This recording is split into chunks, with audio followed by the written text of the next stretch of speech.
Hey guys, and welcome back to How Logical. In this tutorial, we're gonna look at how to unblock someone on Badoo. Now let's begin. On any browser of your choice, simply type badoo.com and hit on enter right now. Do note that I have already logged into my account. In case you have not, do log in right now. Now let's focus on how to unblock someone on Badoo. For that, what we need to do is go to settings. Let's go to profile right here. The button's on the bottom right. Simply click on it. Then this will open up. Right here is your profile. Once you're in the profile page, let's simply go to settings. The button's at the top right. Simply click on it. Then you'll be in the settings page. Simply scroll down till you see something like blocked users.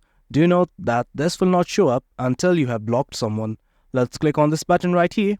And right here, as you can see, I have blocked someone.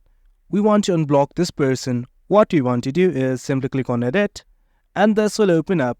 Let's simply click on the person that we want to unblock, and right here something like this will pop up that says unblock the number of people that you have selected. Click on this black button right here, and guys, there you go. That's how we unblock someone on Badoo. It's as easy as that. Hope you guys found this video informative, and for more content like this, do remember to hit like, share and subscribe. Your support fuels us. Until next time, thank you.